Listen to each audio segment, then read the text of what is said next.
This video is sponsored by Card Kingdom. If you click on the link in the description below, it'll take you to their store and they'll know I sent you there.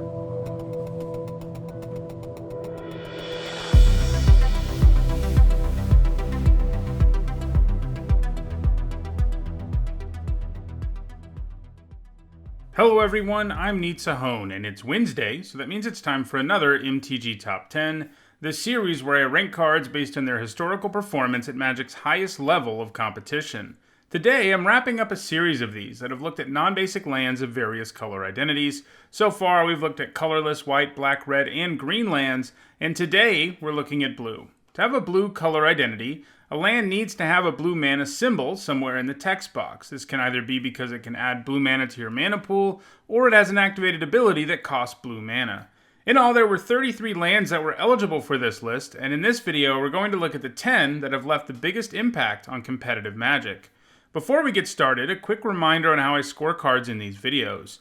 A Pro Tour, Mythic Championship, or Players Tour Top 8, as well as a Legacy or Vintage Championship Top 8 is worth 2 points, and a Magic Fest or Grand Prix Top 8 is worth 1 point. At number 10, it is Memorial to Genius. There's a cycle of Memorial lands in Dominaria, all of which enter the battlefield tapped, can tap to add mana of a color, and then have a color-appropriate ability that involves sacrificing the land. Interestingly, no other Memorials made these lists, only Memorial to Genius. Coming into play tapped is a real downside for sure, but the fact you can cash it in the later part of the game for a couple of new cards is pretty nice. Lands having that kind of utility is great. The Memorial was played in standard control decks, which makes sense. Those are the decks that are most effective at making the game go long, and thus they're the most likely to cash in the Memorial. It isn't going to be worth it in a blue deck that wants to win quickly, as it will just be a bad island in that type of deck. Memorial to Genius hasn't seen play since rotating out of Standard, but it probably has a shot at gaining some points in Pioneer. At number 9, it is CEPHALID COLISEUM. It's part of a cycle of lands from Odyssey that enter the battlefield untapped, can tap for a color of mana in exchange for 1 life, and the lands in the cycle also all have an activated ability that gets turned on by Threshold. Throughout this series, we've only seen one other card from this cycle make a top 10, the red one, Barbarian Ring. The fact this cycle comes into play untapped is great, and the Colosseum has an ability that is pretty darn powerful. Drawing 3 cards and discarding 3 cards is some serious card selection, and in most of the decks that have played the Colosseum, discarding the cards wasn't even really a downside. Instead, it enabled the deck in various ways by putting things in the graveyard.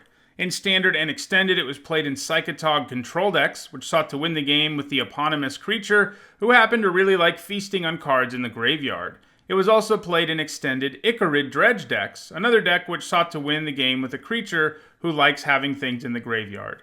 It has also been played in Legacy Dredge decks, and in general, the Colosseum is great in Dredge decks because it gives you a draw trigger to dredge with, and it can help you load up your graveyard with cards that you might want to dredge back into your hand or fill your graveyard with. At number 8, it is IPNU RIVULET, part of a cycle of uncommon lands from Hour of Devastation. They are all deserts that can tap for colorless mana, or for colored mana if you pay life, and they all have color-appropriate activated abilities that cost mana and require you to sacrifice a desert. The fact that these can tap for mana right away, and can even do it painlessly, is great, because these lands also tend to provide some really awesome utility. Overall, we've seen this cycle do fairly well on this list, with red and black deserts making their respective lists. In the case of IPNU RIVULET, it allows you to mill a player 4 cards, and that can be potentially repeatable if you have other deserts.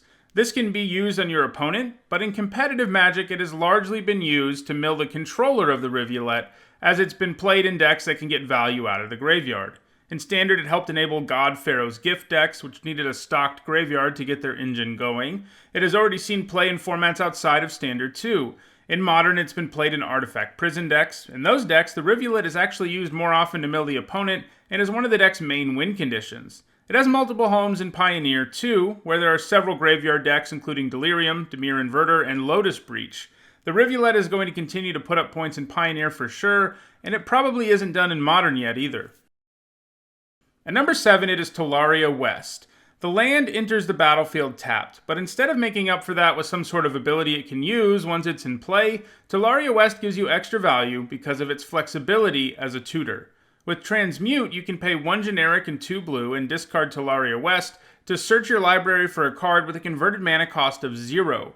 This includes other lands. It was played in Mystical Teachings decks in Block and Standard, which played some Pacts, which Tolaria West could tutor up in addition to being able to grab you lands you might need. In Extended, it was played in Tron decks, which were intent on getting all 3 Urza's lands into play, and Tolaria West could tutor them up. It played a similar role in Dark Depths combo decks, where it could search up Dark Depths whenever you needed it. It has also been played in Modern Tron, as well as in other land-heavy decks like Amulet Titan. It has also been played in Legacy lands, which, as you might expect, is another deck that's all about lands. Basically, Tolaria West has been played in decks where it can tutor up toolbox lands or search for other 0-mana spells like the Pacts. It continues to see play in both Modern and Legacy, and could move up this list going forward. At number 6, it is FAERIE Conclave, part of a cycle of creature lands from Urza's Destiny. They all come into play tapped, and can tap for colored mana, and you can pay mana to turn them into creatures until end of turn. The only other card from this cycle we've seen while looking at other lands is the green one, Treetop Village. Creature lands are pretty great for a number of reasons. For one thing, a land that can actually be a threat to your opponent and do things in combat is really nice. It's amazing utility to add to a land. Creature lands dodge sorcery speed removal, including most board sweepers, and they give you something to fall back on if the board does get wiped. FAERIE Conclave can turn into a 2/1 flyer. That evasion is amazing and can represent a very real threat to your opponent. FAERIE Conclave has points in every format it has ever been legal in. It also gets an extra boost because it was reprinted in 10th edition, giving it another run through Standard and legality in both Extended and Modern. Its first run through Standard, it saw play in blue control decks as a land that could turn into a win condition. The second time through Standard was during Lorwyn, and that was great for the Conclave because fairy decks were dominant at the time, and it could get extra value out of its creature type when it turned into a creature. In Modern, it's been played in Merfolk and Jeskai Ascendancy decks, and it also has points in both Vintage and Legacy Landstill decks. It doesn't have any points since 2018, but I doubt we've seen the last of FAERIE Conclave. At number 5, it is Seat of the Synod, part of the cycle of artifact lands from Mirrodin. I've talked about these artifact lands a lot over the last few weeks, as almost every card in the cycle made their respective list. Suffice it to say, they're all really good, because adding artifact to a land enables you to get incredible value, since there are so many powerful artifact payoffs in the game. Of the cycle, Seat of the Synod has the most points, and this is because it has not only been played in affinity decks in various formats, but it's also been played in a lot of other decks. In part because blue has some crazy powerful artifact payoffs, like Tinker and Thoughtcast, not to mention a land we're going to see further up this list. At number 4, it is Search for AZCANTA, part of the legendary enchantment cycle from Ixalan, all of which can transform into legendary lands. This is another cycle that has fared pretty well on these lists, with the black and white parts of the cycle also making their respective top 10. While this is still an enchantment, it lets you choose every upkeep whether you put the top card of your library into your graveyard. This is some decent card selection, and a good way to load up your graveyard with stuff that you want in your graveyard. Then, once you have 7 cards in your graveyard, the search transforms into AZCANTA, the Sunken Ruin, a very powerful land that can tap for blue mana, and it provides you with a powerful card selection ability, letting you pay 3 mana to put the best non-creature, non-land card from the top 4 cards of your library into your hand. That's a pretty amazing mana sink that is going to basically always net you a very real card. Search has primarily been played in control decks, which makes sense, as those decks run very few creatures and are basically guaranteed to hit a card every time they activate AZCANTA. In Standard, it was played in Jeskai Control, Esper Control, Blue-Black Control, Simic Nexus, and Izzet Drakes. It has also been played in a variety of control decks in Modern, with Blue-White and Jeskai Control the most frequent places it has been played lately. It also has found some success in Legacy Miracles decks. These decks are the best at getting value out of the Search for AZCANTA part of the card, because they seek to cast cards for their miracle cost, and Search lets you manipulate the top of your library enough to increase the chances of that happening. Search doesn't have any points in Pioneer just yet, but I would bet on that happening at some point. Search for AZCANTA is definitely going to continue to amass points in Modern and Legacy going forward. At number 3, it is Academy Ruins, the second land representing the Tolarian Academy to make the list. Almost all of the lands to make these top 10s have been able to add colored mana. We saw the first exception to that in the Black video, where Yawgmoth's Stronghold made the list, and Academy Ruins is another exception to that. Interestingly, the two cards have very similar effects, with the Stronghold letting you put a creature from your graveyard on top of your library, and Academy Ruins doing the same thing with artifacts. This can be incredibly powerful alongside the right artifacts and lots of mana. In Standard, it was played in Tron decks, where it could be combined with Triskelevis as a win condition. You had to have lots of mana to pull it off, but that is always Tron's game plan. Once you did, you can make an army of Triskelevites every turn, and start launching them at your opponent. Probably the most well-known use of the ruins came in Extended and Modern Tron decks, which combined Academy ruins with Mindslaver. Tron decks make enough mana to make it so their opponent never gets to control their turn for the rest of the game, effectively ending it on the spot. In Modern, the same condition has more recently been used by Lantern and Whir control decks. It's also been played in Legacy decks like Lands and Stoneblade. At number 2, it is Castle Vantress. The Castle cycle has done incredibly well in these videos, something all the more impressive because they are fairly new, having been printed in 2019. A castle made every one of these lists, and Castle Vantress is the one from the cycle with the most points so far.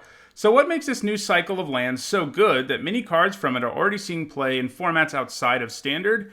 There's a few things. I think one of the big factors is that all the castles come with very little downside. Your deck does have to have lots of lands with the right type, but when you can do that, the castles pretty much always come into play untapped and can tap for mana. They don't have the downside of making you pay life for that mana or always coming into play tapped.